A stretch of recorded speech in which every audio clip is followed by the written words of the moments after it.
अस्सलाम वालेकुम। पाकिस्तान का दिफाई बजट बहुत कम है के उन्वान से मैं जो वीडियोस बना रहा हूँ ये उसका पार्ट 3 है। पार्ट 1 में मैंने पाकिस्तान के मौजूदा थ्रेट्स को एक्सप्लेन किया था, main threats, not all the threats, main threats को एक्सप्लेन किया था। पार्ट 2 में मैंने बतलाया था कि सिंगापुर जो हमारे मुकाबले में जरा बराबर सा मुल्क है, वो अपने बजट का 30% डिफेंस पे खर्च करते हैं और उनका डिफेंस बजट पाकिस्तान से ज्यादा है। तो इस हिस्से में मैं सिंगापुर के वजीर खजाना के बजट की तकरीर का कुछ हिस्सा सुनाऊंगा जिसमें वो उनके दिफाई बजट के ज्यादा होने की वजूहात बतला रहे हैं। These are very relevant points for us, यानी हमको समझने के लिए। अच्छा, और इसके अलावा अभी ना सिर्फ इसके अलावा भी ये 5 मिनट का वीडियो हमारे और हमारी हुकूमतों के लिए कई असबाक से भरा हुआ है और हर पाकिस्तानी, खुसूसियत से हमारे दानश्वरों को ये वीडियो जरूर देखनी चाहिए। तो सिंगापुर अपने डिफेंस पर इतना क्यों खर्च करता है, उनके वजीर खजाना की तकरीर का ये वीडियो देखें। A safe and secure Singapore gives us the confidence to chart an independent course. But we cannot take our peace, prosperity, and stability for granted.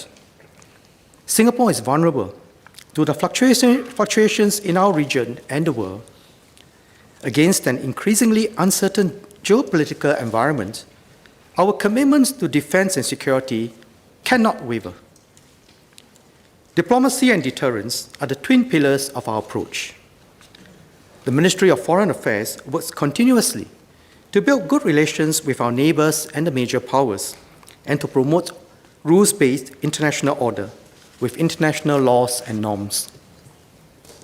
A strong SAF lends weight to our diplomatic efforts and ensures that negotiations with Singapore are taken seriously. Should diplomacy fail, we must stand ready to safeguard our interests and defend ourselves.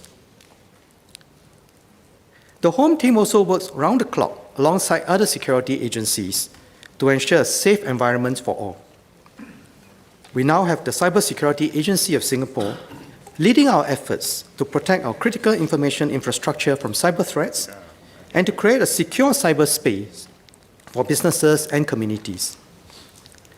These are fundamental to our sovereignty, our success, and to safeguarding our vital interests. Singapore is one of the safest cities in the world. Our crime rates are consistently low, but we must not be complacent. Security threats are evolving and becoming more complex. A strong SAF remains a bulwark against threats to our way of life. Terrorism threats to Singapore remain high. We continue to detect individuals in Singapore who have been radicalized by terrorist propaganda. Globally, we see a rise in attacks perpetrated by radicalized individuals and cells. Such attacks are hard to prevent. We must stay vigilant. Beyond fiscal threats, malicious cyber activities are growing. The network nature of our society has enhanced connectivity, but this can be exploited to disrupt and divide society through cyber attacks, the spread of falsehoods, or other means. In particular, foreign actors will try to influence our domestic affairs and politics. This is not new, but new technologies have made it easier for others to mount attacks, and with greater ease and intensity, and with more sophisticated tactics. To stay ahead of these threats, we must continue to innovate and build new capabilities to meet our security needs. Both the public and private sectors have a major role to play. The Ministry of Home Affairs will set up a Home Team Science and Technology Agency by the end of this year to develop science and technology capabilities to support the Home Team's operational needs. These capabilities will strengthen the Home Team's ability to carry out its mission of safeguarding Singapore. The Minister for Home Affairs will speak more about this at the Committee of Supply. The private security industry has been stepping up efforts. A good example is Certis, which has redesigned its business processes, infusing technologies such as big data and artificial intelligence to deal with security threats. MHA will help to transform the private security industry through innovation and technology to meet growing needs and be an effective partner to the home team. Our total defense approach will continue to keep Singapore safe and secure, with every Singaporean playing a part. At the national level, we plan long-term and take measures such as stockpiling critical supplies, diversifying our sources of water supply, and strengthening our food security. As a people, we must have the psychological and emotional resilience to face crises stoically. As threats get more sophisticated, Singaporeans must stay vigilant and guard against non-conventional forces that threaten to divide us. National Service has forged a deep understanding in our people that each and every one of us has a duty to defend our nation. When our young people serve NS, families and employers support them in every way possible. With our Smart Nation drive, digital technology has become an integral part of our lives. To harness the digital advantage, we must be prepared to also deal with the threats that arise inevitably from its more pervasive use. अच्छा, तो अब देखें आप, Singapore जो पैसे spend करता है defence पर, और ये उनकी एक्सप्लेनेशन है, लेकिन इसके मुकाबले में हमारे बजट पर एतराज करने वालों को इस बात का ख्याल नहीं है कि हमारी फौज पर पाकिस्तान के दिफा की जिम्मेदारी, जो कि शायद सिंगापुर और दुबई से 1000 गुना बड़ा है पाकिस्तान उनसे, और हमको सिंगापुर से ज्यादा थ्रेट्स हैं, कहीं ज्यादा थ्रेट्स हैं।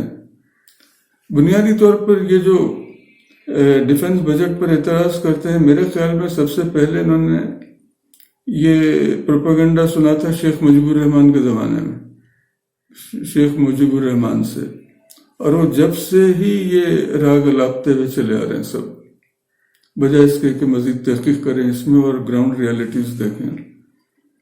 अच्छा, इसी तरह आप ज़रा सिंगापुर एयरलाइन और PIA का मवाजना करें।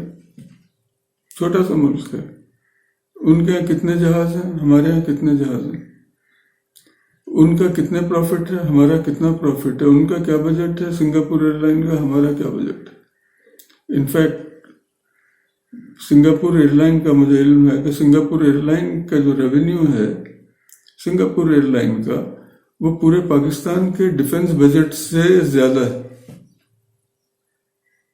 तो वो लोग जो किताबें लिखते हैं पाकिस्तान के, और आर्टिकल्स भी लिखते हैं बाहर के अखबारों में और मैगजीन्स में कि जी पाकिस्तान का डिफेंस बजट बहुत ज़्यादा है, तो वो इन चीज़ों पर भी तो लिखे हैं। PIA और सिंगापुर एयरलाइन का कंपैरिजन करके वो भी लिखें इन चीज़ों पर भी, और उसकी वजूहात भी दरियाफ्त करें और लिखें, क्योंकि असल जो वजह है वो ये नहीं है कि हमारा डिफेंस बजट ज़्यादा है। अब इस की पॉइंट को समझिए, हमारा डिफेंस बजट ज्यादा नहीं है, हमारा ओवरऑल मुल्क का बजट कम है। This is our problem. हमारे मुल्क की आमदनी बहुत कम है, एक्सपोर्ट्स बहुत कम है। करें हर चीज सिंगापुर से कंपेयर, पता चलेगा आपको। हम एक भिखारी मुल्क हैं, भीख पर हमारा गुजारा है, IMF से भीख पर हमारा गुजारा है। बाहर से जो गैर मुल्की पाकिस्तानी पैसा भेजते हैं उस पर हमारा गुजारा है। ये ना भेजें तो देखें आप क्या इक्वेशन बनती है, नहीं चलेगा पाकिस्तान। तो इस वजह से हमको अपने मुल्क की आमदनी बढ़ाने पर जोर देना चाहिए। मसलन मैं आपको बतलाऊं कि अगर हमारे मुल्क की फर्ज कीजिए अगर हमारा डिफेंस बजट इस वक्त 35% है टोटल बजट का, तो अगर हम अपने कुल बजट को 10 गुना बढ़ा दें, 10 टाइम्स अगर बढ़ जाए, जो कि बढ़ना चाहिए, उसूलन बढ़ना चाहिए, तो हमारा डिफेंस बजट सिर्फ 3.5% रह जाएगा, ये 35% नहीं होगा। बहरहाल पॉइंट्स तो मैंने रख दिए आपके सामने, खुद फैसला करें। और सिंगापुर की तरह पाकिस्तान में भी डिफेंस पॉलिसीज, मसलन इंटरनल सिक्योरिटी, साइबर सिक्योरिटी वगैरह पर काम करना चाहिए. अगर सिंगापुर एक इतना छोटा सा मुल्क इन चीज़ों पर काम कर रहा है तो हम तो थ्रेट्स में घिरे हुए हैं. अतराफ थ्रेट्स के बीच में हम बैठे हुए, आग है हमारे अतराफ, उसके बीच में हम बैठे हुए हैं. तो हमको भी इन चीज़ों पर सोचना चाहिए. वस्सलाम.